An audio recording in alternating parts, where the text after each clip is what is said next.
Okay, we're going to go to the next report, a discussion on the P-card policies and procedures requested by Mayor Pro Tem Doucet. Councilmember Scott? You just turn your light on.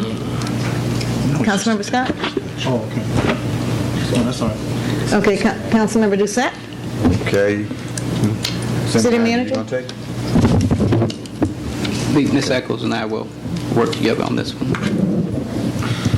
Okay.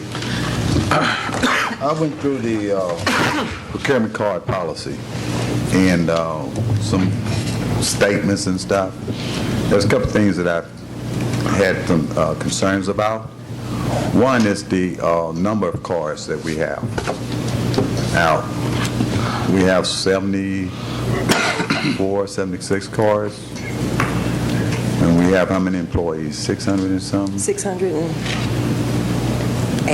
Yes, that's less than 1 in every 6 person. Do we really need those many cards? Well, the cards are requested by the department head or for people in their department to do whatever they have to do with it. It's kind of based on each. Well, it's not always based on the department head, because there have been requests for cards that have been denied. So we do have the last say in purchasing, but it's I think only one time when we've denied somebody a card that the department head has requested. And I don't know if 74, 76 cards out of 680 people.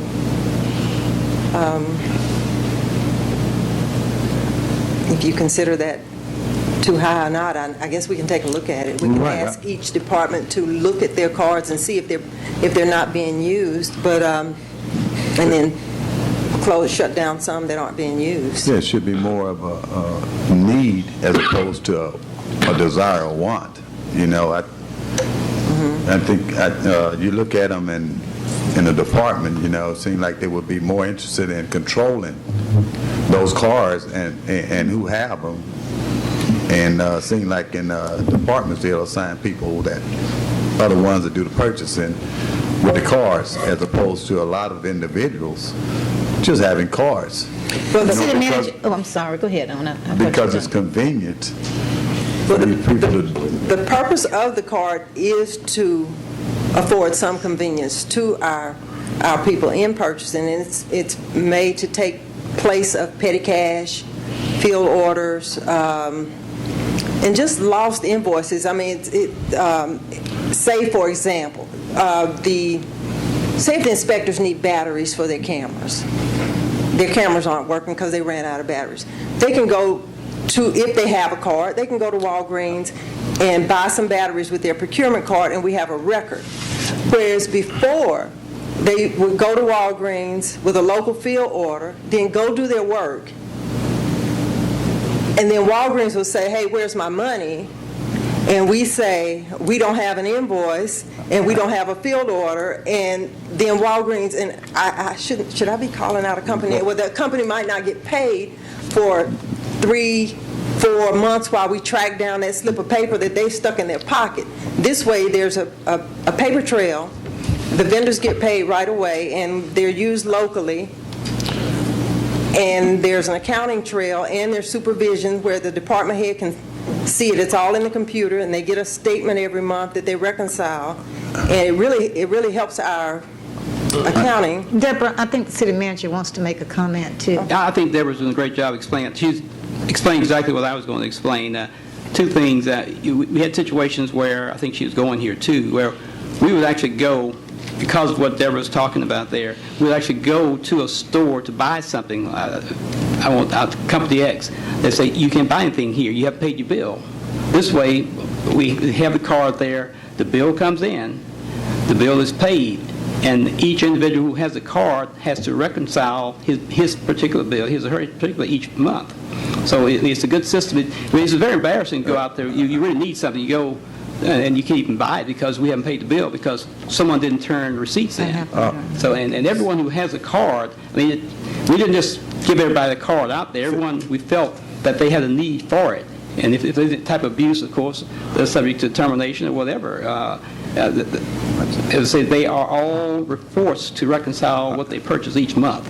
And everyone who has a card has some justification for having it. City manager, I understand that, and I don't want to see, but I've read the procurement. I understand the purpose of them. I understand how it works. I understand the transaction law. I understand the reconciliation process. I understand the liaison, being the manager over each department. Now, I understand the department head approving it before it comes to you 5 days. I understand the whole process. I understand the intent. What I'm saying is goes back to I understand convenience. Convenience, in my opinion, is to give enough cards out so that everybody can have a card. And all I'm saying is we need to take a look at 70-some cards, and you only have 690 employees. That's like 1 in every 7, and each department you got several people that have cards. Now, are the cards there because they need those different many people to be able to go and buy? Or is it there because it's convenient because you got so many people that can buy? I understand the purpose of the cards, but my issue here is, do we need those many cards out? And like I said, if that's the case, that's fine. But when I'm through, I'll kind of make a motion here. But I got a couple of more questions. Okay. The card was supposed to be used, and according to the procurement and the policies, I see a lot of responsibilities being placed on the card holder to ensure that it's not used inappropriate. And I also see that with this system we have, the department head is supposed to approve the purchases prior to them using it, according to the policy. Am I correct? I don't know each individual purchase. I know in my case, the department head can delegate the authority to make a purchase, and I can just talk about in my department. Say if a toner cartridge, we need a toner cartridge to print receipts in the cashiers. If we need a toner cartridge, then the division head down there who has a procurement card can go to a local store and pay for a toner cartridge. Rather, she doesn't have to call me and ask me, can I buy a toner cartridge? Okay. Before she buys a toner cartridge. Okay, I understand that, Ms. Echo. But, Okay, because I've already delegated that to her. She can buy small office supplies. okay, but I'm not interested in your department. I'm talking about the city. I'm talking about the whole here. Okay? I'm talking about the whole, and I'm talking about the policy says that it's supposed to be approved. The purchases are supposed to be approved by the department, and at the end of the day, the person that makes purchases is supposed to turn in the receipts and to the liaison person who also put the documentation and the transaction within a log. Right. And it's done on a daily basis. Okay, As so purchases are made, yes. right, I understand that.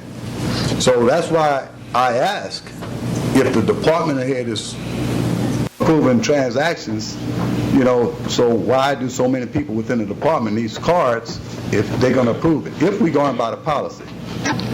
So that's something I would like. Do you want me to answer that? Or, do you want me to? Well, you can't answer for all departments. I can answer, for example. I can give you for an example. Say if in the streets department, each crew supervisor has a card. Well, they're each working in different places, and they may need each something else. If the department head had to stop and then go buy, rather than approve their purchase, he would have to go buy for this one and deliver, go buy for this one and deliver, go buy for this one and deliver. Each division, we're not blowing and going, but we're moving around. So I think the department head has used his judgment into who needs a card for his department. Okay, so it would be, again, yes, convenient for the department, and it would facilitate the work getting done faster. Okay, well, just using that same example, it doesn't state that you have to really go and purchase. They could get permission, but... Right. They call in and get approval, I need to buy so-and-so. But if they didn't have a card, they couldn't go get it. They would have to do a requisition, order it, or the if only one person in the department had a card, that person would have to stop because we don't share cards. Everybody has their own card, and we don't share cards. Okay. The next question. Food. Purchasers using the card for the sole benefit of employees. Misuse, this on the person misuse for clothing and food, not authorized by the employee's department, okay? Mm-hmm. When I went through all these, I seen a lot of food, a lot of meals being purchased. On the procurement cards? Yeah, with P cards, okay? So that's my concern. Mm-hmm. So, and when I look through the policy, there's not nothing that really address a detailed policy on when a person should be purchasing a meal using a procurement card. Okay, that's addressed in the purchasing manual. So if I'm going to take the incidences where a city employee can buy food. Okay. Overnight travel. We're gone somewhere overnight travel, or all-day travel. We get reimbursed, we get a lunch per diem, and we can use our procurement card to pay for the food when we're on city business. Say, for example, I'm going to Florida for the user conference group. I would take my procurement, if lunch is not provided at the seminar, then I would take my procurement card and I would buy lunch while I'm there, and dinner and breakfast. And I get a per diem for that, and it's all reconciled, and I have to turn back in a expense report when I come back. That then you have double reconciliation. You reconcile the card, the P card, and you reconcile your travel expense report. And the department head signs off on both of them. Okay, so that's one. Say, for example, the fire department is, say the firefighters have a big fire and they're called out and they're on scene throughout their whole shift. Through lunchtime, the fire department buys them a meal. I don't know if they use their P card, but I know they buy them a meal. And it's a contractual requirement, and according to the fire chief, just the right thing to do, too, also. We buy food for the prisoners, the police department. We use prison labor, and it's my understanding that we've gotten over 17,000 man-hours of prison labor in the past 2 years, and that's part of the deal. We keep them out all day, we buy them lunch. Or if we pick them up before breakfast, we buy them breakfast. What is the documentation that is turned in with the transaction log when you have prisoners? Because that's a big that's a big thing. So what documentation is turned in other than a receipt? Do we know how many prisoners? I don't. The police chief would know how many prisoners he would have. So basically, we don't have... That's where the approval level is at the department head level. When all of the receipts are turned in to you all at the end of the month, within the transaction, within the packet, there should be a transaction log and documentation. Yes, sir. So if you're feeding... And a department head approval. Right. So if you're feeding 5 prisoners, then there should be some documentation, right? Yes, a receipt. No, the receipts will only tell you how many meals or whatever you purchase. Right. Documentation should be something that says, I fed 4 prisoners, so and so and so and so. The reason being, that way we can assure that those meals were actually for our prisoners as opposed. So what I'm saying is, when I look in the policy, that's the type of things that I think we need to make sure that we have in place.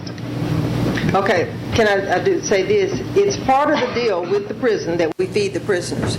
If we did not have the procurement card, then we would have to pay for it petty cash, or we would have to pay for it out of our pocket and then get reimbursed for that. No, Ms. Eccles. Yes, sir. I'm stating the documentation. What I'm saying is, if you're buying 6 meals, you should have documentations whereby you have verification that it was 6 prisoners, and not 4 prisoners, but 6 meals. That's what I'm saying, Mrs. Echo. Okay? I do So- understand what you're saying, but what I'm saying is, I don't look at it at that level. That would be for the department head to look at it at that level. Okay. And once he approves it, just like any other thing, if a department head does a check request and he signs off, he's spending out of his budget. If he signs off on it, then I'm going to process the payment, All right. okay? So what I'm And he saying... attaches a valid receipt. Okay, then. What I'm saying now, we need to have a system in here that departmental heads, right? If they saying it's okay, and you're not verifying it, then actually, it's the departmental head deciding what's within the guidelines. So if the departmental head violates it, then what you're telling me is, so be it. That's with any expenditure. That's with any purchase order, any expenditure. If it's under $1,000, and that's what a P card is for small expenditures, the department head approves those expenditures based on his budget. I don't approve every expenditure for every department. Okay. Okay, and that's in the procurement policy. It's expenditure approval is made at the department level. Well, you know, that's another one of my points I want to make here. We put in all the approval and all the the approval, and okay, let me finish. Under 1,000 for small expenditures. Okay. And we're saying that as long as you got money in your budget and you sign off on it, it's okay, we're going to pay it. Well, I think we've placed some level of trust in our department heads. Well, I'm telling you right now, trust is good. Verification should be what it is at your level. The verification I have is a receipt and a purchase order. Well, where does the And the department head documentation- approval. The receipt is the documentation. I'm just not, Point of order. say, What's your point, Bob? I think we're about to violate the charter here. How is that? We're micromanaging the staff, and I've just heard you give an order to a staff member, and you can't do that, violates the charter. I didn't give an order. I mean, you said what you should be doing. I think that constitutes direction to the staff. No. I'm saying what they should be doing. I'm not telling them to do it, okay? I'm not telling them to do it. I'm saying what you should be doing. What I'm saying I think is... that, again, my point of order, I think we're City violating the charter. Okay. At this point, we're posted to do a report, and that's pretty much where we are. I don't, if there's any directives, or I did not hear that, but if there's any directives, then of course that shouldn't be doing. We are limited to what our posting is to talk about the report on the procedures. And so We're that's not giving directives. okay, if We that's should happening. be asking, there should be more asking, waiting on a response rather than giving a directive. I was responding to what was said to me. She said that it was on department and head, and my whole point is that at this point in time, that's my concern, is that we have departmental heads that's saying this is okay. And what I'm saying is, if that departmental head says it's okay and it violates the procurement card program policies and procedure for the city, then we have to have a mechanism that catches that.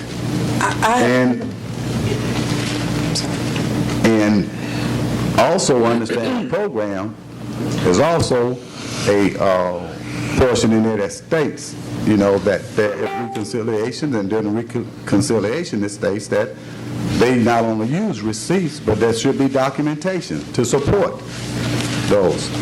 And like I said, food is a concern because I feel like this.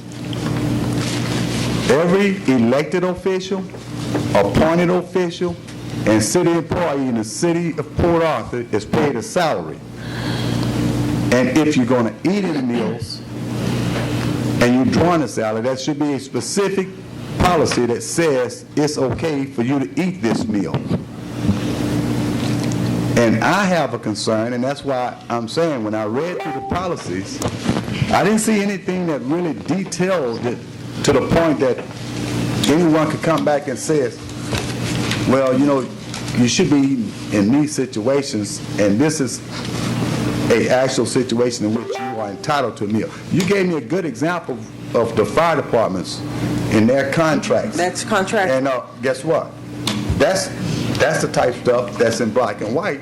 Everybody knows. Deborah, just one second, the city attorney. I did want to. I think she was about to say what I was going to say. The travel meal, the reimbursement for meals on travel that I talked about, and is in our personnel policy.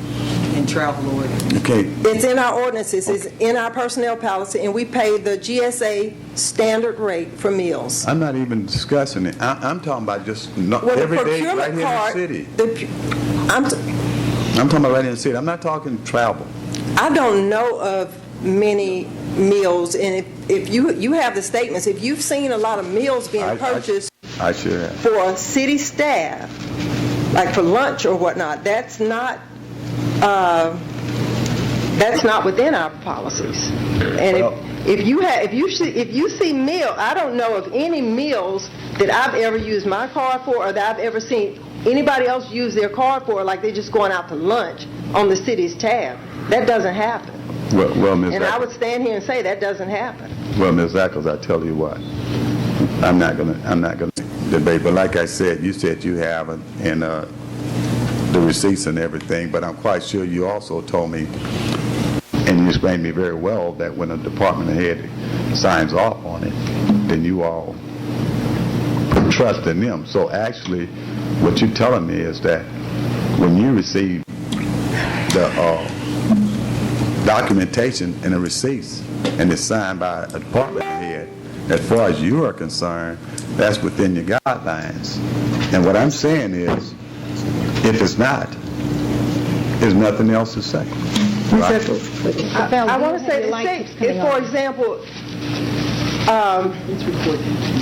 a department orders 15 boxes of pencils, and they attach the receipt to the purchase order, what do you want me to do to verify that they got 15 boxes of pencils, except to see that they paid Office Depot for the pencils? Right now, Ms. And the Ackles. department head signs off on it. I mean, do you want me to go No, Ms. Ackles, right count now. the pencil? I mean, I really... Ms. Ackles, I'm only talking about food right now. I'm only talking about food, Ms. Ackles, and I tell you what. Okay, No well, problem. I'll put this back on the agenda, and the next time I put on the agenda, I'll have statistics, and I'll have receipts, and then I'll talk from the receipts. I have them tonight, but we've been here a long time. So I'll put this back on the agenda. The next time, I will then use the receipts, I will use the information I have here, and then you'll see, and then we'll be able to, and next time, I'll request that we have the in fact, I'll get the documentation. So the next time I come, I will have documentation and receipts, and then I'll discuss it. okay. Councilman Albright? I'm just curious about something about the policy. Do y'all have a mechanism if, and let's just take pencils, okay? Let's say somebody's horrible at, like, let's say that we've got a major supply contract with Office Depot, okay? But somebody's horrible about ever ordering their pencils, so they're running down to XYZ Pencil Supply House and buying pencils instead of not getting the discount. I mean, do y'all ever have a mechanism that, I guess, the circumventing of your certain purchasing? We, ask me a question again. Do you have a mechanism to audit if somebody's circumventing your purchasing system?